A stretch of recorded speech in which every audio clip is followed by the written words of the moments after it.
ये है इसका ड्राइवर ट्रांसफार्मर। दूसरा आपका एक ट्रांजिस्टर ये है, एक ट्रांजिस्टर ये, एक ट्रांजिस्टर ये है, और दूसरा ड्राइवर सेक्शन ये है।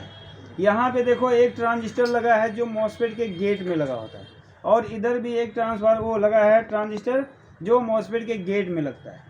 ठीक है, तो ये है इसका ड्राइवर सेक्शन है। क्या है? Driver section. तो देखो अब हम क्या करते हैं, पीछे पलटते हैं तो आपको ज़्यादा समझ में आएगा। पीछे से देखो,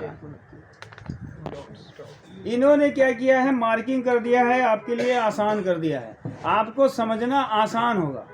ठीक है, तो देखो कैसे, ये थोड़ा साफ करो, जीभ लगाओ इधर, जीभ लगा। ब्रिज का है ये पॉजिटिव, ये पॉजिटिव एमएफसी के पॉजिटिव, और यही पॉजिटिव फर्स्ट मॉसफेट के ड्रेन पे।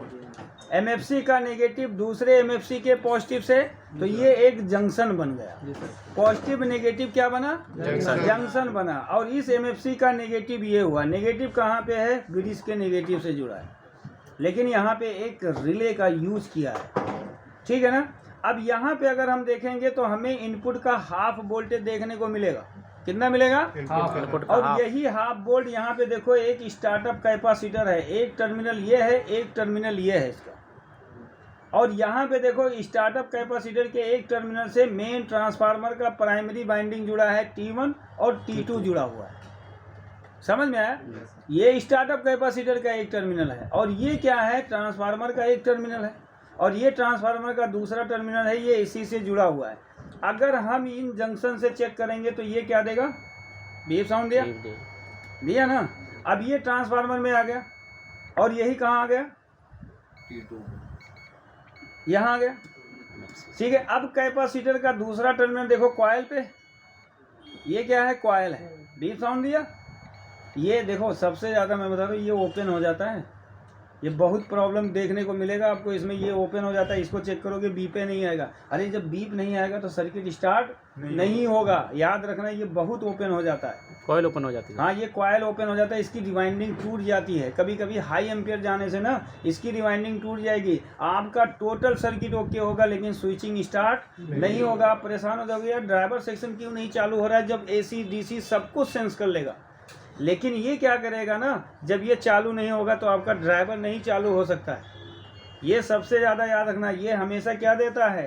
बीप। ये मेरा कम दे रहा है, तुम बोला करो बीप जब आए, बोलो सब बोलोगे तो मजाक जिसे सब लोग बोलते हैं। लेकिन ये फीडबैक कॉइल नहीं, ये LLC है। यहाँ पे दो कॉइल है, इन्होंने रिवाइंडिंग कर रखा है, एक इसको प्राइमरी, ये सेकेंडरी। मतलब IGA ट्रांसफार्मर, आओ जल्दी आओ कृष्णधर। ये क्या है? प्राइमरी, ये क्या है? सेकेंडरी। लेकिन सेकेंडरी का यूज नहीं है, यहाँ पे जेनर का ब्रिज बनाया गया है। समझ में आ गया? क्या बनाया गया? जेनर का ब्रिज बनाया गया। अब देखो यहाँ पे, अगर हम यहाँ पे देखेंगे तो ये भी बीप साउंड देगा, दिया ना, और ये भी क्या देगा? Beep sound. लेकिन मेरा कहने का मतलब है कि ये ज़्यादातर ओपन हो जाता है।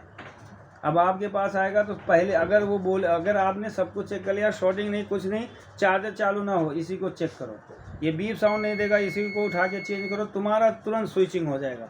क्योंकि यहाँ पे क्या है, जो ब्रिज का लॉजिक है ना, इसका लॉजिक हम कल बहुत डिटेल से समझाएंगे कि असल में ये लॉजिक क्या है। यही कंट्रोलर IC को क्या करता है? ट्रिगर करता है। समझ में आ गया? क्योंकि यहाँ से एक ग्राउंड सप्लाई पास कराई जाती है, और इसको जैसे ही ग्राउंड पूरा मिलता है ये सर्किट चालू होता है। वो कैसे होता है कल हम डिटेल से समझेंगे, तो इसका पूरा कॉन्सेप्ट समझ में आ जाएगा, और कभी भी ये चार्जर वापस नहीं जाएगा अगर सही तरीके से काम करोगे तो। नमस्ते सर। ये किससे जुड़ा है? देखो ये है सेकंड मॉसफेट का ड्रेन, और ये है फर्स्ट मॉसफेट का सोर्स। ये सॉरी, ये सोर्स। अगर मैं इससे चेक करूंगा तो ड्रेन बीप साउंड देगा, देखो दिया, और यहाँ पे देखो ये सोर्स दे रहा है।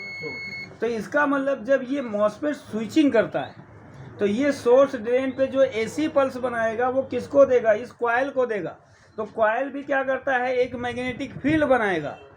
तो यहाँ पे क्या होगा, जब मैग्नेटिक फील्ड बनाएगा, क्योंकि AC आएगा अल्टरनेट फॉर्म में, तो ये क्या करेगा? ये भी स्विचिंग मोड में जाएगा। तो ये क्या करेगा? इधर से ज़्यादा वोल्टेज पास करेगा। अब इस कैपेसिटर को मिलेगा, ये कैपेसिटर इधर से क्या करेगा? वोल्टेज को पास कर देगा, और ट्रांसफार्मर के प्राइमरी वाइंडिंग में क्या आ जाएगा? वोल्टेज आ जाएगा। ये इसका फंडा है।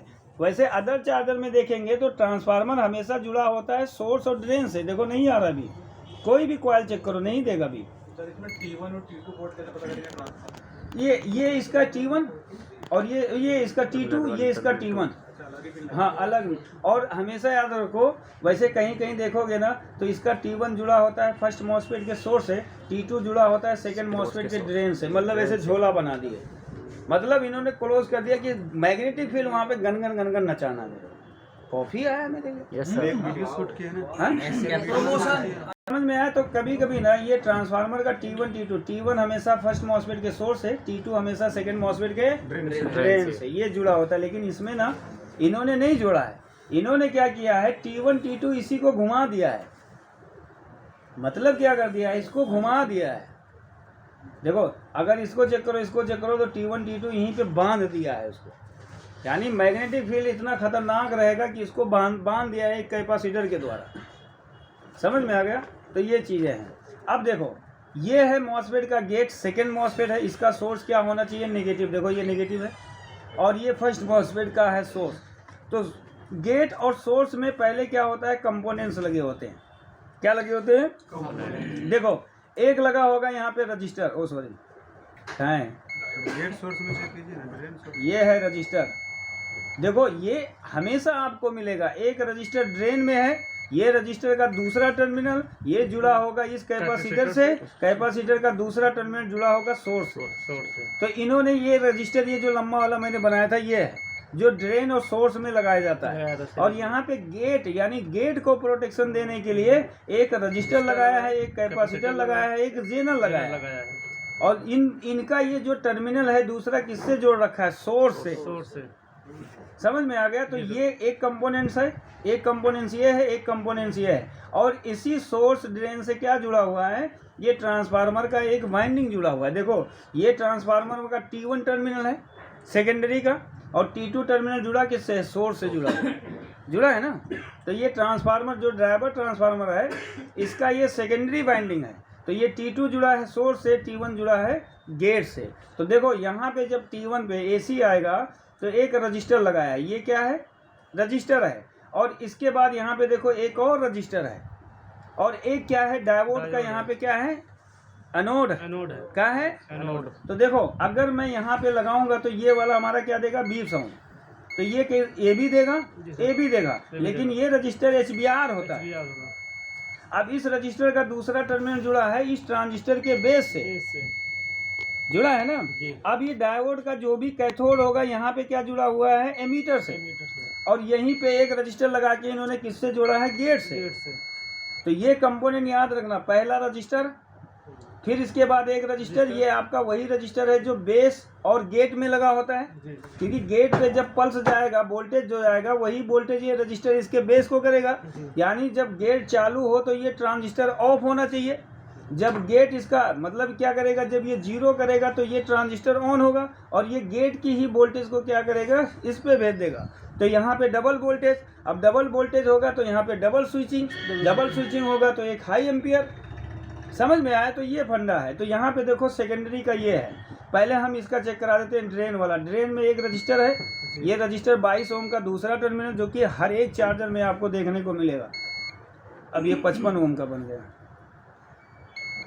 कभी कभी HBR लगा देते हैं, कभी कभी 22 ओम का। और इस रजिस्टर का दूसरा टर्मिनल कैपेसिटर यानी PF से, PF का दूसरा टर्मिनल किससे, सोर्स से। इसको देखोगे तो यहाँ पे कुछ ऐसे लगा होता है, ये हर एक चार्जर में आपको मिलेगा, ये पीछा नहीं छोड़ेगा। देखो ये है PF ब्लू कलर का, और ये जो रजिस्टर है ये ड्रेन और सोर्स। ड्रेन से एक सिरा जुड़ा है, दूसरा सिरा इस कैपेसिटर से जुड़ा है, इस कैपेसिटर का ये टर्मिनल इसके सोर्स से जुड़ा हुआ। क्लियर? उसी तरीके से आप यहाँ पे देखो, यहाँ पे रजिस्टर है तो एक सिरा किससे है, और दूसरा सिरा इस कैपेसिटर से, और इस कैपेसिटर का दूसरा टर्मिनल इसके सोर्स है। तो ये प्रोटेक्शन है, किसको कर रहा है, ड्रेन सोर्स को प्रोटेक्शन कर रहा है, ताकि drain by the way heat up ना हो, उसको ये हीटिंग को बचाता है, टेम्परेचर को कंट्रोल रखता है इसके, जब ये स्विचिंग मोड में जाता है। और जो गेट सोर्स में लगाए गए हैं कंपोनेंट, देखो गेट सोर्स में देखेंगे तो ये कंपोनेंट्स लगे हैं, ये रजिस्टर है आपका दिख रहा है, और ये देखो कैपेसिटर दिख रहा है, और ये लग रहा है जेनर लग रहा है। तो ये गेट को प्रोटेक्शन देने का काम कर रहा है, ताकि गेट जल्दी खराब ना हो। और यही फॉल्ट आता है, कि जब आपके पास आया मॉसफेट आपने चेंज किया, दूसरा मॉसफेट लगाया, इन कंपोनेंट को नहीं चेक किया, जैसे ही सप्लाई दिया मॉसफेट शॉर्ट हो गया। फिर आपने किया, फिर ऐसे किया, तो ये बार बार शॉर्ट होना मतलब ये गेट को कंट्रोल नहीं कर पा रहा है।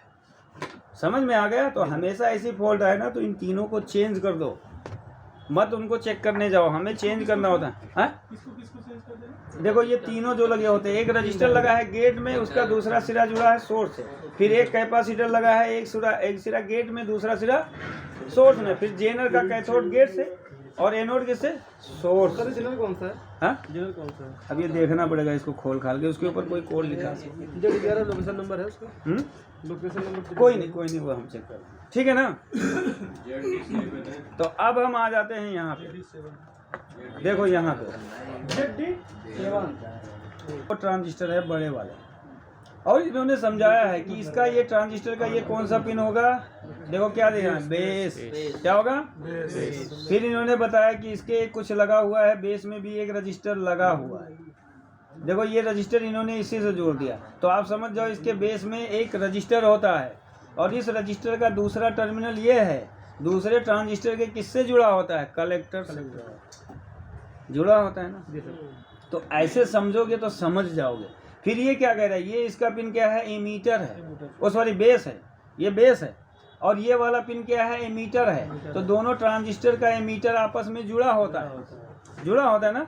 दोनों का कलेक्टर नहीं जुड़ा होता है, एक का कलेक्टर ग्राउंड होता है, एक के कलेक्टर पे 12 वोल्ट होता है। समझे? तो ये समझ में आ गया ना, ये बेस, ये कलेक्टर और ये एमीटर, ये बेस, ये कलेक्टर, ये एमीटर। समझ में आ गया? अगर कंफर्म करना है तो देखो एमीटर दोनों का क्या देगा? बीप साउंड देगा, और बेस क्या देगा? बीप साउंड देगा। और एमीटर में देखेंगे तो एक कैपेसिटर लगा है, ये देखो ये लगा है सीरीज में, एमीटर में लगा होता है दोनों के। ये कैपेसिटर है सीरीज में, कैपेसिटर का दूसरा टर्मिनल मेन ट्रांसफार्मर के ड्राइवर ट्रांसफार्मर के प्राइमरी वाइंडिंग T1 T2 से जुड़ा रहता है। सर ये तो हर एक चार्जर में होता है, सब में होता है, ठीक है ना। अब देखो, अब हमें 12 वोल्ट चेक करना है बाबू। जी सर। तो देखो 12 वोल्ट एक के कलेक्टर पे आ रहा होगा, देखो कौन सा है, ये है, आया ना। जी सर। और एक का कलेक्टर क्या होगा? ग्राउंड होगा। देखो ये ग्राउंड है, तो इसका मतलब ये PNP है, ये क्या है? NPN है। तो मैंने बताया था कि जब 12 वोल्ट की सप्लाई दी जाती है तो एक ट्रांजिस्टर के कलेक्टर को डायरेक्ट दी जाती है, ये दिया। जी सर। ओ सॉरी ये ग्राउंड है, 12 वोल्ट यहाँ पे है, देखो आया ना इसके कलेक्टर पे। अब इसके कलेक्टर पे क्या है? 12 वोल्ट। ये कह रहा है कि हमारे ही कलेक्टर में एक लगा है रजिस्टर, तो देखो इसके कलेक्टर पे लगाएंगे, ये है रजिस्टर का एक टर्मिनल जुड़ा है, दूसरा टर्मिनल ये क्या कहता है? इस ट्रांजिस्टर के कलेक्टर से जुड़ा है। तो यहाँ पे देखो ये आ गया, लेकिन HBR होता है 470 का, तो ये बीप नहीं देगा। यहाँ पे दिया, देखो इन्होंने यहाँ पे मार्क कर दिया कि ये ट्रांजिस्टर के कलेक्टर से जुड़ा हुआ है, देखो मार्क कर रखा है ना रजिस्टर का एक टर्मिनल। अगर आप देखो ये रजिस्टर बीप साउंड नहीं देगा क्योंकि ये रजिस्टर है। तो ये किस पे चला गया? इस ट्रांजिस्टर के कलेक्टर पे गया, लेकिन इसके कलेक्टर पे गया तो यहाँ पे एक रजिस्टर और मिल गया इसी के कलेक्टर पे। ध्यान से देखोगे सर्किट को, और ये रजिस्टर का दूसरा टर्मिनल दोनों ट्रांजिस्टर के किससे जुड़ा है? बेस से जुड़ा है। देखो ये बेस से जुड़ गया। समझ में आया? ये नहीं समझ में आया? आया आ गया सर। किसके नहीं समझ में आया? कॉफी मेरा गर्म हो गया।